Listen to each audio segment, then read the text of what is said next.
जय हिंद दोस्तों, जय हिंद बच्चों।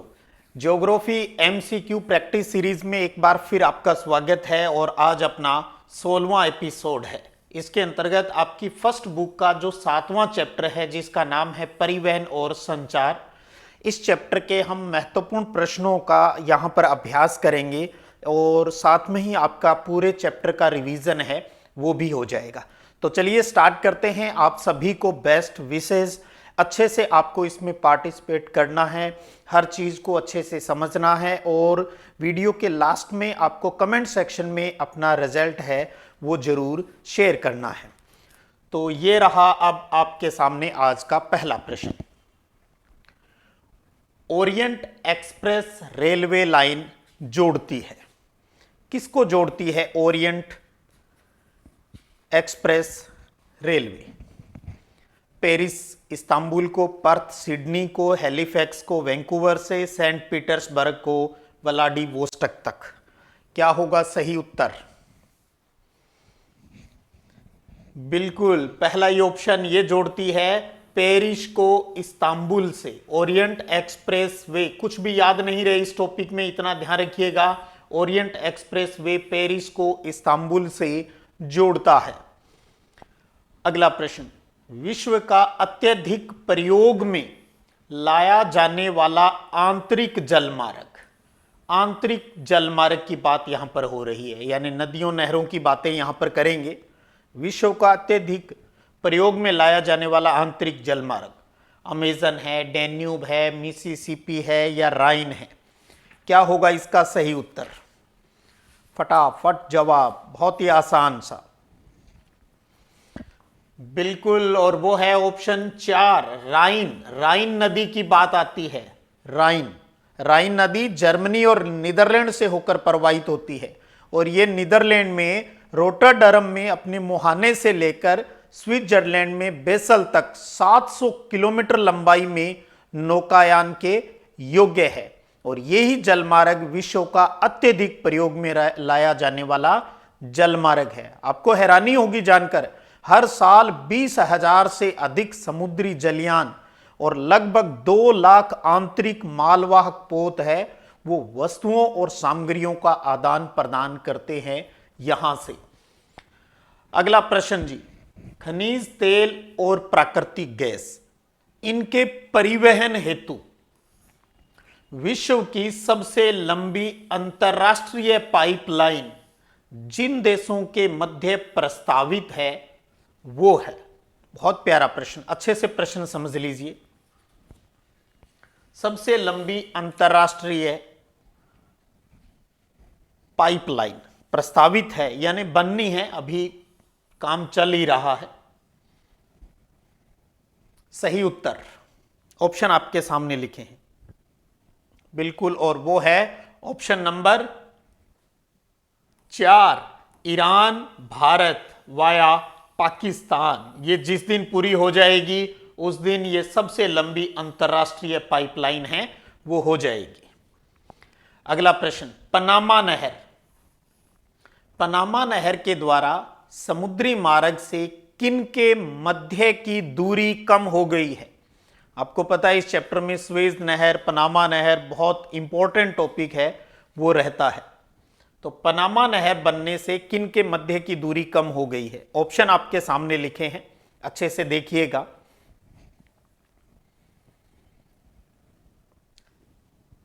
क्या होगा सही उत्तर? बिल्कुल चौथा ऑप्शन, न्यूयॉर्क से सैन फ्रांसिस्को के बीच की दूरी कम हो गई है। भी वही ये अमेरिका, मध्य अमेरिका, दक्षिणी अमेरिका, अब इधर से यहां से निकलकर सीधा ही यहां पहुंचा जाता है, वरना पहले इधर से घूमकर है वो आना पड़ता था। न्यूयॉर्क और सैन फ्रांसिस्को के बीच की दूरी कम हो गई है। अगला प्रश्न, निम्न में से कौन सा स्थान पार साइबेरियन रेल मार्ग पर स्थित नहीं है?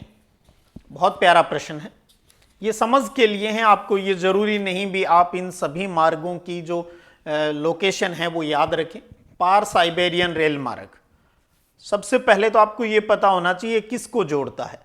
आपको पता है ये सेंट पीटर्सबर्ग और व्लादिवोस्टॉक को जोड़ता है, तो ये दोनों तो इसके मार्ग पर आ ही गए। उसके बाद में आपको पता है सेंट पीटर्सबर्ग से ये railway line Moscow, Kazan, Tyumen, Omsk, Angarsk, Chita, Khabarovsk से होते हुए व्लादिवोस्टक तक पहुंचता है, तो ये भी इसके मार्ग पर आता है। और कौन सा नहीं आता है, वो है मिन्स्क, ये इस रेलवे मार्ग पर नहीं पड़ता है जी, तो नहीं है वो ही पूछा है। अगला प्रश्न, ट्रांस साइबेरियन रेल मार्ग कहां से कहां को जाता है, यानी किन दो बड़े शहरों को जोड़ता है ट्रांस साइबेरियन रेल मार्ग? ऑप्शन आपके सामने लिखे हुए हैं। अभी वैसे हम बात भी कर चुके हैं, किसको जोड़ता है जी? सेंट पीटर्सबर्ग को व्लादिवोस्टक तक जोड़ता है, और ये टोटल लंबाई है इसकी, ये भी ध्यान रखिए, 9322 किलोमीटर लंबाई है। दोहरा रेलवे लाइन है, एक ट्रेन आती है तो दूसरी वहां से निकल जाती है। और यही आपको याद आ रहा होगा, एक और पढ़ा है आपने, पार कैनेडियन रेल मार्ग। पार कैनेडियन रेल मार्ग जो किसको जोड़ता है? पार कैनेडियन रेल मार्ग हैलिफैक्स से शुरू हो जाता है और वैंकूवर तक जाता है। हैलिफैक्स से वैंकूवर, ये कौन सा है? पार कैनेडियन रेल मार्ग। और उसकी लंबाई कितनी है टोटल, वो भी ध्यान रख लें, 7050 किलोमीटर है। वो पार कैनेडियन की लंबाई है जो हैलिफैक्स को वैंकूवर से जोड़ता है। इसी प्रकार से इन दोनों को भी आप देखिए, पहले दूसरे को, ये किनको जोड़ता है। इसी तरीके से आपको सिर्फ प्रश्न और उत्तर पर नहीं, ऑप्शनों के ऊपर भी काम करना है ताकि हर चीज अच्छे से तैयार हो जाए। किस देश में महामार्ग प्रमुख नगरों को जोड़ते हुए क्रिस क्रॉस करते हैं? क्रिस क्रॉस करते हैं इस प्रकार से, कौन सा देश है? ऑप्शन चीन, नेपाल, रूस या भारत। तो क्रिस क्रॉस करते ही आ जाना चाहिए भैया, चीन। चीन। अगला प्रश्न है, विश्व में सघनतम रेल तंत्र पाया जाता है? बहुत बढ़िया प्रश्न। सघनतम रेल तंत्र पाया जाता है किस महाद्वीप की बात यहां पर हो रही है? सघनतम, जहां पर रेल का डेंसिटी है वो बहुत ज्यादा है। तो ये उत्तर है बिल्कुल तीसरा ऑप्शन, यूरोप। यूरोप के अंदर सघनतम रेल तंत्र है वो पाया जाता है। इसी प्रकार से एक प्रश्न और है उसी से जुड़ा हुआ, बस शब्दों का गौर करना है आपको। विश्व में सर्वाधिक विस्तृत, अभी तक तो हमने क्या किया, पिछला प्रश्न जो था सघनतम डेंसिटी की, विस्तृत रेल मार्ग, फैलाव की बात यहां पर हो रही है, ये आपको कहां मिलता है? वही सेम ऑप्शन फिर आपके सामने है। सघन आ जाए तो हमने कहा यूरोप, और विस्तृत आ जाए तो सही उत्तर क्या है? उत्तरी अमेरिका महाद्वीप की बात यहां पर होगी। चौथा ऑप्शन सही हो जाएगा। अगला प्रश्न, विश्व का सबसे लंबा रेल मार्ग, विश्व का सबसे लंबा रेल मार्ग कौन सा है जी? बहुत प्यारा प्रश्न है, अक्सर पूछा जाता है, और वो है ट्रांस साइबेरियन रेल मार्ग। लंबाई 9322 किलोमीटर, सेंट पीटर्सबर्ग को व्लादिवोस्टक तक जोड़ता है। एक नंबर में चाहिए, ऑब्जेक्टिव में आ जाए, रिक्त स्थान में आ जाए, वन लाइनर में आ जाए, ऐसे प्रश्न इंपॉर्टेंट रहते हैं। अगला प्रश्न, प्राचीन विश्व के हृदय स्थल कहे जाने वाले क्षेत्रों से गुजरने वाला समुद्री मार्ग कौन सा है? पुराने टाइम का हृदय स्थल कहे जाने वाले क्षेत्रों से गुजरने वाला, ऑप्शन देख लीजिए एक बार। बिल्कुल, और वो है ऑप्शन संख्या 2, भूमध्य सागर, हिंद महासागरीय समुद्री मार्ग की बात इसके लिए आती है जी। अगला प्रश्न, स्वेज नहर, बहुत प्यारा प्रश्न। स्वेज नहर जिन सागरों को जोड़ती है वो है, स्वेज नहर किन को जोड़ती है भी? रटा रटाया है, सबके बुरी तरह से रटा हुआ, बिल्कुल, और वो है भूमध्य सागर को लाल सागर से जोड़ता है स्वेज नहर। भूमध्य सागर को लाल सागर से जोड़ता है स्वेज। पनामा, पनामा आ गया भाई। पनामा नहर किन सागरों को आपस में जोड़ती है? तो जब पनामा की बात आ जाए, यहां पर हम महासागरों की बात करेंगे, और ये हो जाएगा अपना तीसरा, अंध महासागर को प्रशांत महासागर, अंध महासागर यानी अटलांटिक महासागर, अटलांटिक महासागर को प्रशांत महासागर से जोड़ता है पनामा नहर। अगला प्रश्न है, संयुक्त राज्य अमेरिका के आंतरिक भागों को दक्षिण में मैक्सिको की खाड़ी के साथ जोड़ने वाला जलमार्ग कौन सा है? यूएसए है, ये यूएसए के आंतरिक भागों को मैक्सिको की खाड़ी से जोड़ने वाला आंतरिक जलमार्ग। ऑप्शन आपके सामने है, वोल्गा, डैन्यूब, राइन या मिसिसिपी जलमार्ग। तो मैक्सिको की खाड़ी से जोड़ने वाला चौथा ऑप्शन मिसिसिपी जलमार्ग। मिसिसिपी जलमार्ग, आंतरिक जलमार्ग से जुड़ा हुआ प्रश्न। अगला प्रश्न, प्रथम सार्वजनिक रेल मार्ग किस वर्ष उत्तरी इंग्लैंड के स्टोकटन और डार्लिंगटन स्थानों के मध्य प्रारंभ हुआ? आपको पता है ब्रिटेन के अंदर सबसे पहले, इंग्लैंड के अंदर सबसे पहले रेल चली थी उत्तरी इंग्लैंड के अंदर स्टोकटन और डार्लिंगटन के बीच। लेकिन यहां प्रश्न यह है कब चली, यह पूछा जा रहा है। 16, 17, 18, 52, 25, 25, 25, 52, कौन सा हो गया? बिल्कुल तीसरा ही ऑप्शन, 1825 के अंदर। बहुत बढ़िया। अब आप इंडिया वाला भी कमेंट सेक्शन में बता देना, भारत के अंदर रेलवे लाइन कब बिछाई गई थी पहली बार? अगला प्रश्न, देश का सबसे लंबा राष्ट्रीय रेल मार्ग संख्या 7 निम्न में से जोड़ता है, ये किसको जोड़ता है? राष्ट्रीय महामार्ग, ये रेल मार्ग नहीं, महामार्ग की बात है, महामार्ग, हाईवेज की बात हो रही है, ये गलती से रेल मार्ग आ गया। राष्ट्रीय महामार्ग संख्या यानी नेशनल हाईवे 7 की बात। देखिए अब नंबरिंग चेंज हो चुकी है, यहां ये पुराने नंबरिंग का ही प्रश्न है, तो इसलिए हम उसी के अकॉर्डिंग कर रहे हैं यहां पर। अब इंडिया के अंदर नेशनल हाईवेज की पूर्व पश्चिम और उत्तर दक्षिण के हिसाब से क्रम संख्याएं हैं वो बदल चुकी है। देश का सबसे लंबा राष्ट्रीय महामार्ग संख्या 7 किसको जोड़ता है जी? ये जोड़ता है वाराणसी को, यूपी को कन्याकुमारी से, वाराणसी को कन्याकुमारी से जोड़ता था। अगला प्रश्न, विश्व का व्यस्ततम जलमार्ग बीजी सबसे ज्यादा बीजी जलमार्ग है वो कौन सा है? बताइए जी कौन सा है? और वो है पहला ही ऑप्शन, बिल्कुल बिल्कुल, उत्तरी अटलांटिक समुद्री मार्ग। उत्तरी अटलांटिक समुद्री मार्ग ये उत्तरी पूर्वी संयुक्त राज्य अमेरिका और पश्चिमी यूरोप को आपस में मिलाता है, सबसे बिजी रहता है, सबसे ज्यादा जलयान यहां से गुजरते हैं। अगला प्रश्न, भारत द्वारा आर्यभट्ट, भारत का पहला उपग्रह आर्यभट्ट का प्रक्षेपण यानी लॉन्च किया गया, कब लॉन्च किया गया? 19 अप्रैल 1975, 84, 87 या 88?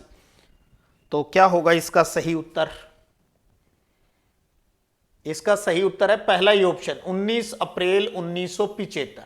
अब आप देखेंगे आपकी बुक के अंदर दिया हुआ है 1979, जो कि गलत प्रिंट है, और बाद में मैंने भी इसको सही सुधार कर बता दिया था। सही तारीख 19 अप्रैल 1975 है। बाई चांस एग्जाम में 75 नहीं 1979 आ जाए तो आप उसको टिक कर दीजिएगा, वो अपने आप ही। और अगर एग्जाम में वन लाइनर में आ जाए और आप 1975 लिख के आते हैं तो वो बिल्कुल सही माना जाएगा। ठीक है जी। अगला प्रश्न, राइन जलमार्ग कितनी लंबाई तक नौकायन योग्य है? हम इससे जुड़ा हुआ प्रश्न कर चुके हैं पहले भी। कितनी लंबाई तक नौकायन यानी नौकाएं इसके अंदर चलती है? क्या है सही उत्तर? बिल्कुल, और वो है लगभग 700 किलोमीटर तक। 700 किलोमीटर तक राइन जलमार्ग है वो नौकायन के योग्य है। अगला प्रश्न जी, डेन्यूब नदी की बात आ गई। डेन्यूब जलमार्ग किस महाद्वीप में स्थित है? डेन्यूब जलमार्ग, जब फटाफट ऑप्शन देखिएगा क्या है इसके ऑप्शन। डेन्यूब जलमार्ग की बात हो रही है यहां पर। ऑप्शन है एशिया, यूरोप, अफ्रीका। सही उत्तर है जी बिल्कुल ऑप्शन 2 नंबर हो गया जी, ऑप्शन 2। यूरोप के अंदर भी बात करें तो पूर्वी यूरोपीय भागों को सेवाएं प्रदान करते है डेन्यूब। अगला प्रश्न, निम्न में से कौन सा रूस का सबसे महत्वपूर्ण जलमार्ग है? वोल्गा, मिसिसिपी, राइन या डेन्यूब? रूस का सबसे महत्वपूर्ण जलमार्ग, और वो है ऑप्शन संख्या 1 वोल्गा जलमार्ग। कई बार बोर्ड में आया राजस्थान के अंदर, तो वोल्गा जलमार्ग। वोल्गा कहां है? रसिया के अंदर, रूस के अंदर। अगला प्रश्न, वृहद ट्रंक मार्ग होकर जाता है। वृहद ट्रंक मार्ग होकर जाता है? अब याद कीजिए किस जल मार्ग को वृहद ट्रंक मार्ग, किस समुद्री मार्ग को वृहद ट्रंक मार्ग कहा जाता है, सबसे ज्यादा बिजी जो रहता है। और बिल्कुल, और वो है ऑप्शन 2, उत्तर अटलांटिक महासागर से, उत्तरी अटलांटिक महासागर से सबसे ज्यादा ये बिजी जलमार्ग है, जिसे वृहद ट्रंक मार्ग भी कहा जाता है। अगला प्रश्न, बिग इंच, बिग इंच क्या है? कई बार ऐसे आ जाता है, बिग इंच क्या है? एक पाइपलाइन है। बिग इंच एक पाइपलाइन है। ये क्या परिवहित किया जाता है, इससे क्या भेजा जाता है? इससे तो इससे भेजा जाता है जी पेट्रोलियम। पेट्रोलियम कल को 1-1.5 नंबर में प्रश्न में आ जाए बिग इंच क्या है, तो आप लिखेंगे बिग इंच एक पाइपलाइन है जिससे पेट्रोलियम का परिवहन है वो किया जाता है। और साथ में आप लिखना चाहें तो ये है कहां? ये यूएसए के अंदर है। बिग इंच एक पाइपलाइन है जो यूएसए में है और इससे पेट्रोलियम का परिवहन किया जाता है। अगला प्रश्न, चैनल टनल जोड़ता है। चैनल टनल किसको जोड़ता है? बहुत बढ़िया प्रश्न, आपके पाठ्य पुस्तक का ही प्रश्न है ये तो। और ये है पेरिस को लंदन से जोड़ता है जी, फ्रांस को इंग्लैंड से, पेरिस को लंदन से जोड़ता है चैनल टनल। अगला प्रश्न, डेन्यूब नदी, एक बार फिर डेन्यूब पे आगे, यूरोप के अंदर है जो डेन्यूब नदी का उद्गम स्थल बताइए। डेन्यूब नदी निकलती कहां से है? बहुत प्यारा प्रश्न। ब्लैक फॉरेस्ट, वल्दाई पहाड़ी, हार्ज पहाड़ी, आल्पस श्रेणी, तो सही उत्तर है वो है ब्लैक फॉरेस्ट। डेन्यूब नदी ब्लैक फॉरेस्ट से निकलती है जी। अगला प्रश्न है, big inch pipeline, big inch, एक बार फिर बिग इंच की बात आ गई। पाइपलाइन है एक, पेट्रोलियम का परिवहन करता है और किस देश में स्थित है? वैसे बात कर ही चुके हैं अपने, और वो है यूएसए, संयुक्त राज्य अमेरिका, यूएसए के अंदर है भाई। बहुत प्यारा प्रश्न, बिग इंच क्या है? अगला प्रश्न, एप्पल, पहले तो एप्पल का पूरा नाम, APPL, एप्पल यानी सेब वाली बात नहीं हो रही यहां पर। एरियन पैसेंजर पे लोड एक्सपेरिमेंट, एक तो एप्पल का पूरा नाम ध्यान में रखना है आपको, अभ्यास कर लीजिएगा। एरियन पैसेंजर पेलोड एक्सपेरिमेंट का सफल प्रेक्षण सर्वप्रथम किस वर्ष किया गया? ऑप्शन आपके सामने लिखे हुए हैं। एप्पल, इसका प्रक्षेपण किस वर्ष किया गया? तो सही उत्तर है वो है वर्ष 1981। 1981 तारीख भी अगर आपके याद हो तो क्या है जी? 18 जून की बात आती है। 18 जून 1981 की बात आ जाती है जब एप्पल का प्रक्षेपण किया गया था, इसे लॉन्च किया गया था एरियन रॉकेट के द्वारा। किसके द्वारा? रॉकेट किससे भेजा गया था? एरियन रॉकेट के द्वारा भेजा गया था इसे अंतरिक्ष में। तो ये था आज का अपना MCQ प्रैक्टिस सीरीज का एपिसोड 16वां। और अगले के अंदर हमारा एक फर्स्ट बुक का एक चैप्टर लास्ट और बचा हुआ है, और उसके साथ ही MCQ की एक पहले राउंड की सीरीज है वो अपनी कंप्लीट हो जाएगी। 17 चैप्टर हैं और 17 ही आपके एपिसोड हो जाएंगे। अब जल्दी से आज का रिजल्ट आप शेयर कीजिएगा, और जो भी बीच में क्वेश्चन पूछे उनका आंसर भी दीजिएगा। आपके कमेंट का इंतजार रहेगा। फिर मिलते हैं अगले वीडियो क्लास में, तब तक जय हिंद, जय भारत।